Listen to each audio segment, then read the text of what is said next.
അതിനെ വിശാല രാഷ്ട്രീയ വീക്ഷണത്തിൽ തന്നെ കാണേണ്ടതുണ്ട്. അത് കേരളത്തിൻ്റെ മാത്രം പ്രത്യേക പരിപ്രേക്ഷ്യത്തിൽ കാണേണ്ടതല്ല. മറിച്ച് ഇന്ത്യയിൽ ആകെ സംഘപരിവാർ നടത്തുന്ന മുഴുവൻ പ്രവൃത്തികളുടെ ഭാഗമായി പറയേണ്ടി വരും. അതായത് 2024 ആഗസ്റ്റ് 1 സർവകലാശാലയിലെ ഈ സാങ്കേതിക സർവകലാശാലയിലെ സെർച്ച് കമ്മിറ്റി ഹൈക്കോടതി സ്റ്റേ ചെയ്തതടക്കമുള്ള കാര്യങ്ങളിൽ 10-ലധികം ഇടപെടലുകൾ ഇതുമായി ബന്ധപ്പെട്ട് കോടതികൾക്ക് ചെയ്യേണ്ടി വന്നു എന്നത് തന്നെയാണ് ഈ ഗവർണറുടെ പ്ലഷർ എങ്ങോട്ടേക്കാണ് എന്ന് മനസ്സിലാകുന്നത്. അതാണ് ഇവിടെ നിരീക്ഷിക്കപ്പെടുന്ന രാഷ്ട്രീയം. ശ്രീ എം ജയചന്ദ്രൻ,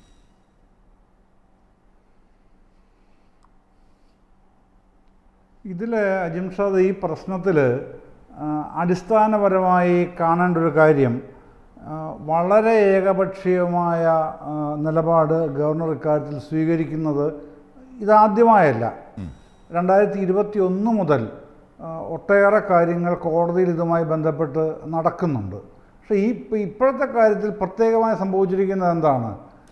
മിനിഞ്ഞാന്ന് ചൊവ്വാഴ്ച ഹൈക്കോടതി അസന്നിഗ്ധമായി പറയുകയാണ്, നിങ്ങളുടെ നടപടി, ഗവർണറുടെ നടപടി തെറ്റാണ്, സർക്കാരിൻ്റെ അധികാരവുമായി ബന്ധപ്പെട്ട് തന്നെയാണ് ഈ VC-മാരെ നിയമിക്കേണ്ടതെന്ന് ഹൈക്കോടതി പറയുന്നു. അപ്പോൾ ഗവർണർ ആരിഫ് ഖാൻ പറയുകയാണ്, ഞാൻ കണ്ണൂർ സർവകലാശാലയുമായി ബന്ധപ്പെട്ടുണ്ടായ സുപ്രീം കോടതി വിധിയെ അടിസ്ഥാനപ്പെടുത്തിയാണ് തീരുമാനമെടുത്തിരിക്കുന്നത്.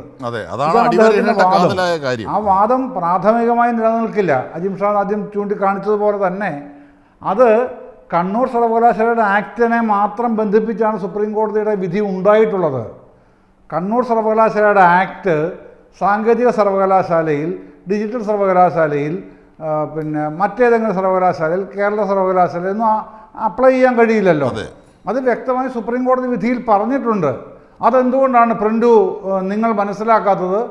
അത് ആപ്ലിക്കബിൾ ആവുന്നത് കണ്ണൂർ യൂണിവേഴ്സിറ്റി ആക്ടിന് മാത്രമാണ്. സുപ്രീം കോടതി വിധിയിൽ എടുത്തു പറയുന്നുണ്ട്. അതുതന്നെ ഹൈക്കോടതി അടിവരയിട്ട് പറയുന്നു.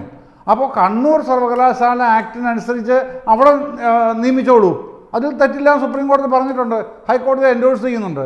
പക്ഷെ അത് പറ്റില്ല. ഇവിടെ അദ്ദേഹം സിസി തോമസിനെ നിയമിച്ചത് അത് പറ്റില്ല. അതുപോലെ തന്നെ മോഹൻ കുന്നുമല്ല നീട്ടിക്കൊടുത്തത് അത് പറ്റില്ല.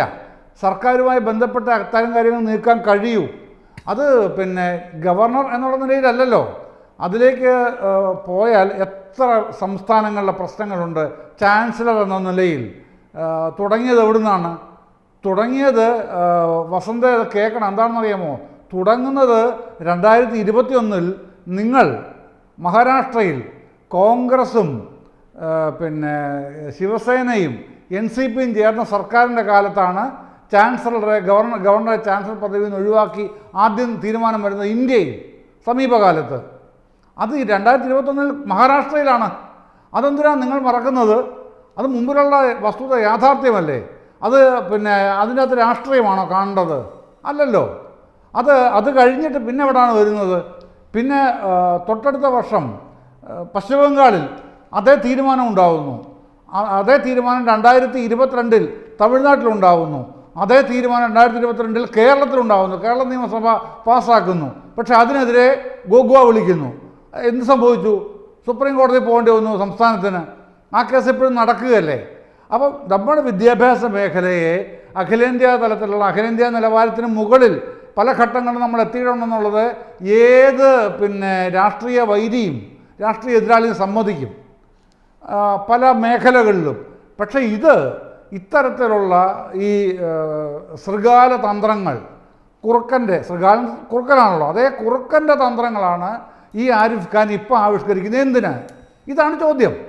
അദ്ദേഹത്തിൻ്റെ കാലാവധി സെപ്റ്റംബർ 5 അവസാനിച്ചു. പുതിയ ഗവർണർ വരുന്നതുവരെ ഇദ്ദേഹത്തിന് തുടരാം. അപ്പോൾ പ്രീതിപ്പെടുത്തേണ്ടത് ആരെയാണ്? പ്രീതിപ്പെടുത്തേണ്ടത് യൂണിയൻ ഗവൺമെൻറ്റിൻ്റെ, ദേശീയ സർക്കാരിൻ്റെ യജമാനന്മാരെയാണ്. യജമാനന്മാരെ തൃപ്തിപ്പെടുത്തി പുതിയ ലാവണം ഉണ്ടാക്കിയെടുക്കുകയാണ് ഗവർണറുടെ ലക്ഷ്യം എന്ന് മനസ്സിലാക്കാൻ വലിയ പ്രയാസമൊന്നുമില്ല. അതിന് പഴൂർ പഠിപ്പിനെ പോകേണ്ട കാര്യവുമില്ല. അപ്പോൾ അതിന് എന്താണ് മാർഗം? മാധ്യമ ശ്രദ്ധയിൽ വരണമെങ്കിൽ ഇത്രയും പ്രശ്നങ്ങൾ നടന്നിട്ടും ഈ കണ്ണൂർ സർവകലാശാല ആക്ട് അനുസരിച്ചാണ് കണ്ണൂർ സർവകലാശാല തീരുമാനം എടുത്തിട്ടുള്ളത് എന്ന് സുപ്രീം കോടതി പറഞ്ഞിട്ടുള്ളതിന് ഏതെങ്കിലും മാധ്യമങ്ങൾ, കേരളത്തിൽ എത്രയോ മാധ്യമങ്ങളുണ്ട്, പിന്നെ ഏതെങ്കിലും മാധ്യമങ്ങൾ ആ തരത്തിൽ ഒരു അഭിപ്രായം പിന്നെ ഇലക്ട്രോണിക് മീഡിയയിലോ പ്രിൻ്റ് മീഡിയയിലോ സോഷ്യൽ മീഡിയയിലോ എവിടെയെങ്കിലും കൊണ്ടുവരുന്നുണ്ടോ? മാധ്യമങ്ങളോ അല്ലെങ്കിൽ മാധ്യമത്തിൻ്റെ ഭാഗമായി നിൽക്കുന്ന ജേർണലിസ്റ്റുകളോ കൊണ്ടുവരുന്നുണ്ടോ? ഇല്ലല്ലോ. എന്തുകൊണ്ടാണ്? അപ്പോൾ അവരുടെ താല്പര്യം ഇത്തരത്തിൽ എങ്ങനെയാണ് LDF സർക്കാരിനെ പരമാവധി പിന്നെ ഈ എതിർ ചേരിയിൽ നിർത്താൻ കഴിയുക. അപ്പോൾ ചേരി സൃഷ്ടിക്കലാണ് പ്രധാനമെന്ന് വരുന്നു. ഈ ചേരി നിങ്ങൾ സൃഷ്ടിച്ചോളൂ, അത് ഇവിടെയല്ല വേണ്ടത്. ഗവർണറുടെ കാര്യത്തിൽ ഹൈക്കോടതി എന്ന് പറയുന്നത് ഭരണഘടനാ സ്ഥാപനം തന്നെയാണല്ലോ വസന്തേ. ഗവർണർ ഒരു ഭരണഘടനാ സ്ഥാപനമാണ്, സർക്കാരും ഭരണഘടനാ സ്ഥാപനമാണ്. അപ്പോൾ ജുഡീഷ്യറിയോട് ഏറ്റുമുട്ടാൻ ഗവർണർ തയ്യാറാവുന്നില്ല എന്നുള്ളത് ശ്രദ്ധിക്കണം. എന്നിട്ട് അദ്ദേഹം പറയുന്നത് എന്താണ്? കോടതി പറഞ്ഞാൽ ഞാൻ വീണ്ടും തിരുത്തിക്കൊള്ളാം. ഇതാണ് മര്യാദ. ഈ മര്യാദ കേട്, ഇത് മര്യാദ കെട്ട നടപടിയാണ് എന്ന് പറയാൻ രാഷ്ട്രീയ പ്രസ്ഥാനങ്ങൾക്ക് ബാധ്യതയില്ലേ? കേരളത്തിലെ ഏറ്റവും കൂടുതൽ സ്വാധീന ശക്തി ഉണ്ട് പിന്നെ എന്ന് അവകാശപ്പെടുന്ന മാധ്യമങ്ങൾക്ക് അതിനുള്ള ബാധ്യതയില്ലേ? നമ്മൾ ഈ ചർച്ചയിൽ പങ്കെടുക്കുന്നവർക്ക് അത് പറയാനുള്ള ബാധ്യതയില്ലേ? ആ ബാധ്യത ഉണ്ടായിരിക്കണം. അതുകൊണ്ടാണ് ഞാൻ മഹാരാഷ്ട്രയുടെ കാര്യം എടുത്തു പറഞ്ഞത്. തമിഴ്നാടിൻ്റെ കാര്യത്തിൽ അവർ നടപ്പിലാക്കിയല്ലോ, ഇല്ലേ?